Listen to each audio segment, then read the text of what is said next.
There is a book that was written with no intention of ever being published, no editor, no imagined reader, no concern for what posterity would think. It is a book written by a man for himself on the nights after impossible days, in the early hours before battles, in the moments when the weight of the world was literal, not metaphorical, because this man governed the greatest empire in history. His name was Marcus Aurelius, and what he wrote became known as the Meditations. It is not a philosophy book in the academic sense. It is not a self-help manual. It's something far rarer. It is the journal of someone trying with brutal honesty to become a better person, a record of inner struggle, of falling and rising, of realizations that arrive too late and of attempts that begin again the next day. And what fascinates me about this book is not the greatness of whoever wrote it. It is how familiar it sounds, because Marcus Aurelius writes about losing control of his anger, about worrying what others think, about procrastinating what is difficult, about feeling misunderstood, about the temptation to give up when everything seems pointless. 2,000 years ago, the most powerful man in the world, and the same problems you carried last week. Here is what I want to offer you today. 5 lessons from the Meditations of Marcus Aurelius that are not quotes to post on the internet. They are tools to work with from the inside. The kind of tools that therapy often takes years to reach. Not because therapy doesn't work. It does, and powerfully. But because these lessons come from a different place. From someone who wasn't advising you. He was advising himself. And in that difference lives a specific kind of power. Subscribe to the channel. Because here we don't collect beautiful phrases. We use philosophy to live differently. Let's enter the Meditations. Lesson 1. You are not your thoughts. Marcus Aurelius wrote something that seems simple until you stop and truly absorb it. The life of a man is a mere opinion, not what happens to him, not the circumstances. The opinion, the interpretation he carries about what happens. Have you ever had a day where you woke up and, before anything objectively bad had happened, you already had that heavy feeling? That grey fog with no clear cause, but that colors everything you touch for the rest of the day. And then, the things that happen, a neutrally worded email, a glance that lasted a second too long, a short reply from someone, start being read through that fog. And suddenly the entire day becomes a confirmation of what you felt when you woke up. Most people believe that their thoughts are themselves, that what passes through the mind is reality, that if the mind says this is going to go wrong, there is some objective truth in that statement. There isn't. Your thoughts are mental events, like clouds passing. They appear, take shape, and move on. The problem isn't that they appear.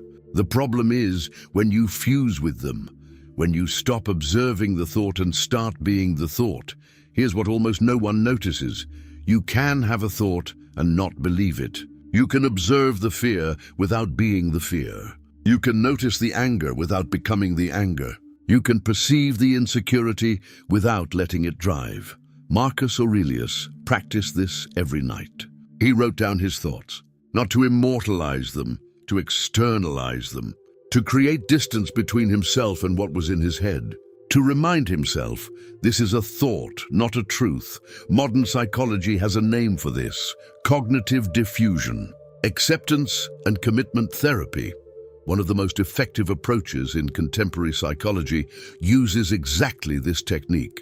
And Marcus Aurelius was practicing it 2,000 years ago without knowing the scientific name. Let me tell you about a woman named Beatrice. Beatrice was 35 years old and had a pattern she herself described as catastrophizing everything. An unanswered message became rejection. A project with difficulties became imminent failure. A bad day became evidence that life simply didn't work for her.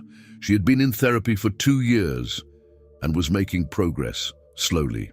But there was something she couldn't break: the speed with which a negative thought took over everything, until she began practicing something she read in the Meditations. Every time a heavy thought appeared, she would pause and say internally, not to convince herself she was wrong, but to create distance.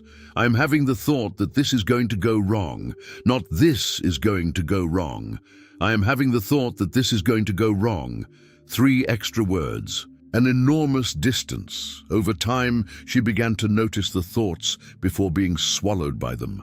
The space between the thought and the reaction grew, and in that space she could choose. Marcus Aurelius wrote, "The impediment to action advances action.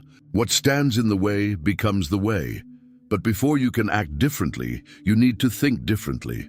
And before you can think differently, you need to stop confusing yourself with your thoughts. The habit is to name them. When a heavy thought appears, especially a thought about yourself, you add the phrase, "I am having the thought that," not to invalidate the thought. To remind yourself of what it is, a mental event, not a verdict. I observe my thoughts. They pass. I remain. Lesson 2. The pain you avoid is greater than the pain you face. There is a passage in the Meditations that Marcus Aurelius wrote for himself that I consider one of the most courageous in the history of literature. He writes, "You could leave life right now. Let that determine what you do and say and think, not as morbidity, as urgency for life. It's a reminder that postponement carries a cost that most people only recognize too late." Here is something psychology calls the avoidance paradox. The more you avoid something that causes you discomfort, the more power that thing gains over you. The fear of the difficult conversation grows while you don't have it. The anxiety about the situation increases while you don't face it. The weight of the decision becomes heavier with each day you postpone. Most people believe that avoiding pain is a form of self-protection. It is the opposite. Avoiding pain is a way of guaranteeing it, only distributed over time in smaller but constant doses without resolution. Marcus Aurelius governed an empire that was, for much of his reign, in collapse. Wars, plagues, betrayals, economic crises. He didn't have the luxury of avoidance. But in the Meditations, he writes about the temptation to avoid, to postpone the difficult decision, to not have the necessary conversation, to leave for tomorrow what hurts today. And he refused. Not because he was invulnerable, but because he had understood something fundamental. The pain you avoid doesn't disappear. It waits around the corner, growing. Let me tell you about a man named Andre. Andre was 43 years old and had a marriage that was, in his words, growing cold for years. There was no specific problem. There was a distance that kept growing while neither of them talked about it. Conversations that needed to happen and didn't. Truths that needed to be spoken and were swallowed instead. He knew. She probably knew. But both of them avoided it because the conversation was frightening. Because opening it might change everything. Because it was easier to pretend the silence was peace. The silence wasn't peace. It was the quiet accumulation of everything that hadn't been said. When the conversation finally happened, 2 years after it should have, it was painful. But what Andre told me afterward was this: the conversation hurt, but not more than 2 years of avoiding it. And from that conversation, the marriage changed. Not all at once, but it changed. Because truth, even when difficult, creates solid ground. Pretending even when comfortable creates quicksand. Marcus Aurelius wrote, "Never esteem anything as of advantage to you that will make you break your word or lose your self-respect." Avoiding what needs to be done is a way of breaking your word. The silent commitment you hold with yourself to live according to what you believe. The classic objection is, "But what if I'm not ready?" And Marcus Aurelius's answer would be direct. You will never be completely ready. Readiness is a myth the mind creates to delay what is necessary. The only way to be ready is to begin. The habit is to identify one thing, just one, that you have been avoiding out of fear of discomfort. And ask, is the cost of continuing to avoid it greater or less than the cost of facing it? In most cases, the answer changes everything. I face what needs to be faced. The pain I avoid is greater than the pain I walk through. Lesson 3. People will disappoint you, and that is not the problem. This is the lesson from Marcus Aurelius that surprised me most when I first read it. Because it doesn't go where you expect. He writes in the Meditations, "When you wake up in the morning, think, 'Today I will meet interfering, ungrateful, arrogant, dishonest, jealous, and unsociable people.'" The first time you read that, it sounds like cynicism, like the thought of someone bitter about humanity. But keep reading, because Marcus Aurelius doesn't stop there. He continues, "But I have been endowed by nature with reason and a disposition toward what is good. None of them can hurt me, for none of them can infect me with their ugliness." It isn't cynicism, it is preparation. It is the difference between being caught off guard by disappointment and being ready for it, not to suffer less, but to not let it destroy your peace. Most people have an unconscious relationship with the expectations they create about others. You expect people to act as you would act, to respond as you would respond, to value what you value. And when they don't, and they invariably don't, you feel not only disappointment, but something that hurts deeper: betrayal. But here's what almost no one notices. The betrayal you feel isn't caused by what the other person did. It's caused by what you expected them to do. And expectations are your responsibility, not theirs. This doesn't mean not trusting anyone. It doesn't mean not investing in relationships. It means something more sophisticated: investing with clarity, seeing people as they are, not as you wish they were, and loving that real version, not the one you projected. Let me tell you about a woman named Mariana. Mariana was 37 years old and had a pattern she repeated in relationships. She went in with everything: generous, present, intensely invested. And when the other person didn't match that same level, which was almost always, she came out destroyed. Not just disappointed, destroyed. She went to therapy trying to understand why she always chose the wrong people. But over time, she realized the problem wasn't the people she chose. It was the version of them she loved, the version she had built inside her own head, complete with qualities they had never actually demonstrated. She wasn't disappointed in them.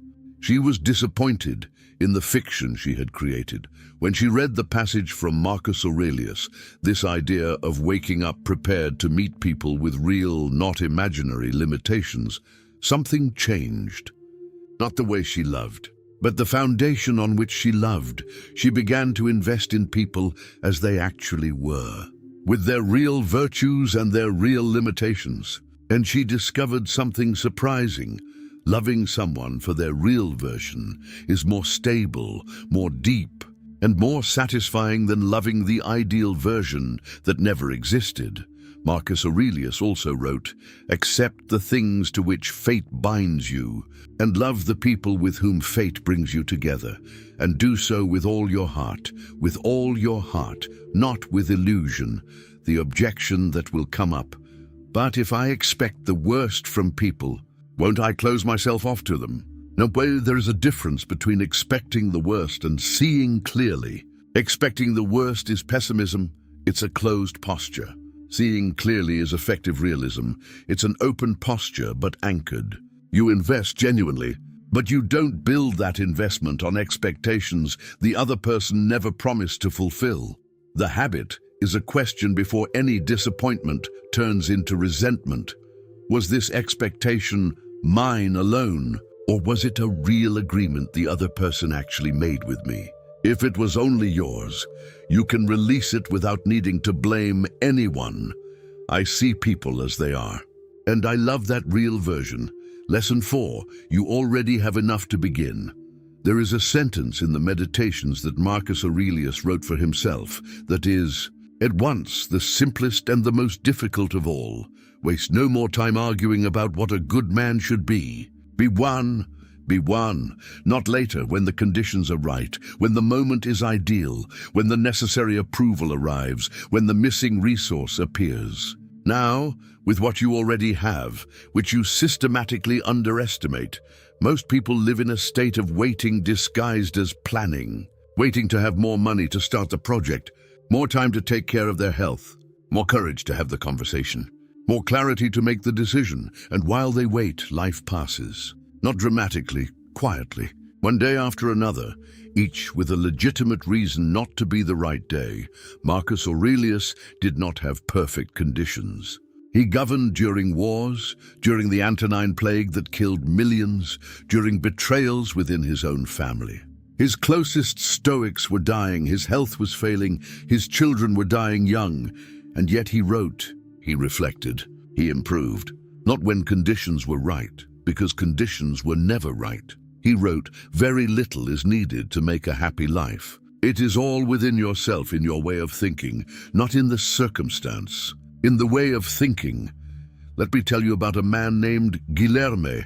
Guilherme was 44 years old and had a dream he had been carrying for more than a decade, to write a book. He had the theme. He had the ideas. He had genuine desire. What he didn't have, according to him, was time, and money for a good computer, and enough silence at home, and energy after work. One day, someone showed him that Toni Morrison, one of the greatest writers of the 20th century, wrote her first novel by waking up at 4 in the morning, before going to a full-time job, while raising 2 children alone. Guilherme was silent for a long time, not because Toni Morrison's story shamed him, but because it removed the last excuse he had for not beginning. He didn't have less than she had. He had more. What he didn't have was the decision. Marcus Aurelius wrote something that resonates directly with this. You have power over your mind, not over external events. The power is in the mind, not in the conditions. And when you stop waiting for the conditions and start using what you have, the conditions begin, strangely, to organize themselves around your decision. This is not magical thinking. It is what happens when you stop spending energy, managing excuses, and start spending it doing. The most honest objection here is, but what about when the limitation is real? When there truly isn't enough resource, time, or health? Where real limitations exist, Marcus Aurelius didn't ignore them. But the question he always asked was, given what I have now, not what I wish I had, what is possible? Not the ideal, the possible, and the possible done with consistency eventually arrives where the ideal promised and didn't deliver. The habit is to swap one question. Instead of, what would I need to have in order to begin? What can I do today with what I already have? That swap, practiced daily, changes the direction of a life. I begin with what I have. Enough has always been now. Lesson 5. The disturbance never comes from outside. This is Marcus Aurelius's deepest lesson, and the hardest to accept, not because it's complicated, because it goes directly against what you were taught your entire life. He wrote, if you are distressed by anything external, the pain is not due to the thing itself, but to your estimate of it. And you have the power to revoke that estimate at any moment. Read it again, slowly. The disturbance never comes from outside. It comes from the judgment you make about what is outside. This doesn't mean that bad things aren't bad. It doesn't mean the pain isn't real. It means something far more precise. Between the event and your response, there is always an intermediate step, the interpretation. And that step, which feels automatic and inevitable, is where you have more power than you imagine. Most people live as if events directly cause internal states. The traffic caused the stress. The criticism caused the sadness. The rejection caused the insecurity. But cognitive psychology experiments show, repeatedly, that the same event produces completely different emotional responses in different people. The traffic that stressed you left the person next to you relaxed, listening to a podcast. The criticism that destroyed you was the fuel that motivated someone else. The event is the same. The interpretation is different. And the interpretation, what Marcus Aurelius calls the estimate, is something you can work with. Let me tell you about a woman named Christina. Christina was 48 years old and was an executive at a large company.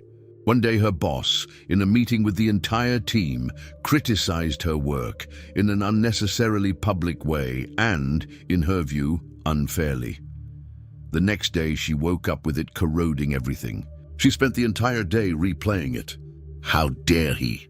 what her colleagues must have thought, whether this would impact her career, whether more criticism was coming. She brought this to therapy, and her therapist asked a simple question that completely disarmed her. What exactly happened? Not what you concluded, what objectively happened. Christina thought about it. What objectively happened was that her boss said in a meeting that one specific aspect of the project needed to be improved. That was it. Everything else, the public humiliation, the threat to her career, the conclusion about what her colleagues thought, was all interpretation. All construction by her own mind about an event that in itself lasted 30 seconds. Marcus Aurelius went through this constantly. Senators who hated him, generals who doubted him, philosophers who criticized him, and he wrote to himself repeatedly the same reminder: the disturbance I am feeling is not in their words. It is in the judgment I make of their words, and that judgment is mine, and I can revise it. This is not denying reality. It is recognizing that you have more agency over your internal reality than you usually exercise. The deepest objection here is, but isn't this a form of gaslighting myself, of invalidating what I feel? No, feeling is different from interpreting. You can feel the real pain of an unfair criticism and at the same time choose not to build on top of it a narrative of permanent humiliation. You can feel the sadness of a loss and not let it become the definitive story of your life. The emotion is real.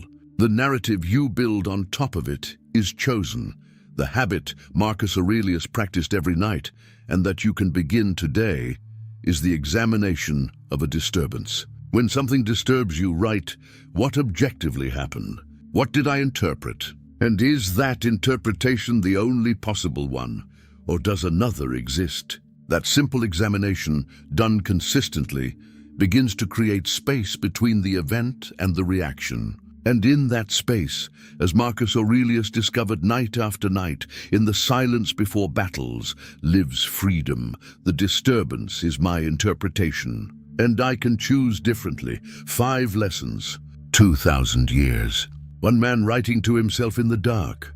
First, you are not your thoughts. They pass, you observe. Name what appears and create distance before it takes over. Second, the pain you avoid is greater than the pain you face. Postponement doesn't protect. It distributes the cost over time without ever resolving it. Face what needs to be faced. Third, people will disappoint you, and that is not the problem. The problem is the expectations you create without anyone having promised to fulfill them. See people as they are. Love that real version. Fourth, you already have enough to begin. Not perfect conditions, enough. The question isn't what do I need to have? It's what can I do now with what I have? Fifth, the disturbance never comes from outside. It comes from the interpretation you make of what is outside. And the interpretation is yours and can be revised. Marcus Aurelius was not an enlightened man who had figured everything out. He was a man who struggled, fell, rose, and returned to his journal every night to try again. And perhaps that is exactly what makes the meditations so powerful. Not the greatness of whoever wrote them, but the honesty, the refusal to pretend it was easy, the insistence on trying anyway. That's available to you now with what you have. Before you go, I want to ask you one thing. Of the 5 lessons we walked through today, it's not about which one you found most interesting. It's about which one came closest to something you haven't resolved yet. Which of the 5 touched a point you recognized immediately? That made something tighten slightly in your chest because it was speaking directly to you. Write it in the comments. It can be just the number. It can be 1 sentence. But write it, because Marcus Aurelius wrote to himself precisely to keep the thought from remaining vague inside his head. To make it concrete, visible, accountable, do the same. For yourself, if this video reached you in a way that made sense, subscribe to the channel. Every week we go deep into these principles, not to collect wisdom and to use it. Leave a like. It helps this content reach the people who need it. And remember, in the words of Marcus Aurelius himself, brought to you now, you wake up again tomorrow. What you do with that day is the only question that matters. Until next time.